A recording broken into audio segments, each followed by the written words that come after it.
Will the red state mega global warming tornadoes change Republican minds?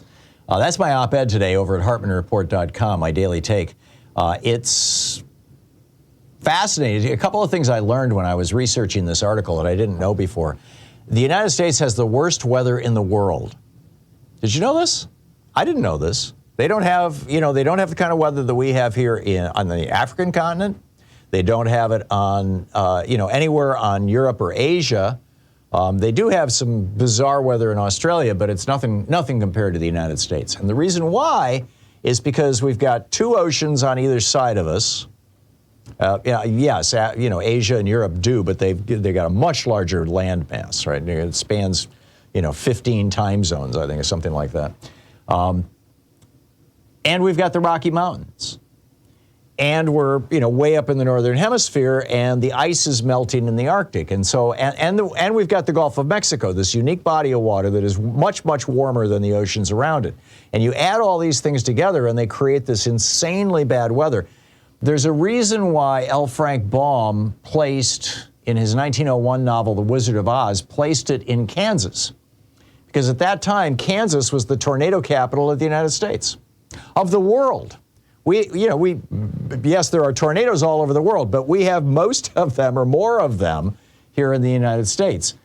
Now, what has happened in the last year or two, and this is absolutely fascinating, there's a bunch of climate scientists that I quote in my article about this, including our buddy Michael Mann, is that because of global warming, because the weather patterns are changing, because the Arctic has melted and the jet stream has weakened, because the Gulf of Mexico is several degrees warmer than it was just a few decades ago, because of all these things, the violent weather that we experience in the United States, which used to be basically just to the east of the Rockies, has now moved a couple of 100 miles east to the area of Ohio, Indiana, Illinois, all the way down to the Gulf Coast, down to Alabama, Mississippi, Georgia. And, and we're seeing people dying from these horrible tornadoes in Tennessee and Arkansas and Alabama and, across that region.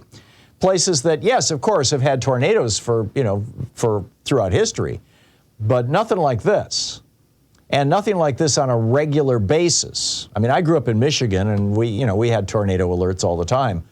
But we didn't have derechos. We didn't have mile-wide tornadoes. This is a new thing, relatively speaking. And we didn't have tornadoes that had 200-mile-an-hour winds, like what hit Tennessee day before yesterday, or maybe 2 days before yesterday. And this is all the result of global warming, and it's pretty indisputable.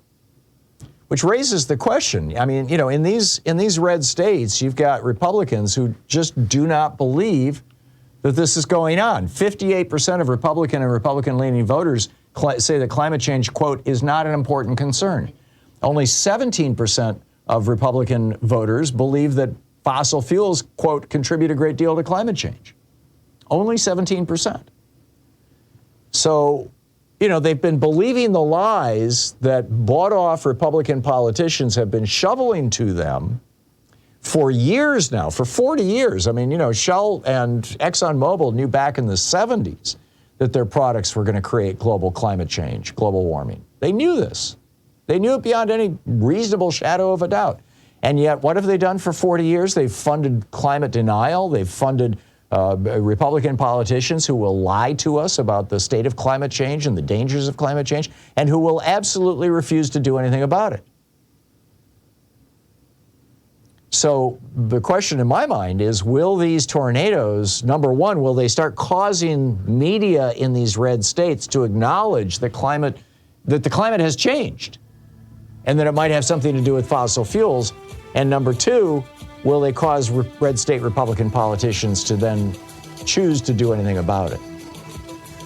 I continue to believe that the big bucks coming from fossil fuel billionaires and from the fossil fuel industry will probably not allow Republicans to acknowledge the reality right in front of their face, even as their citizens are dying. But what do you think?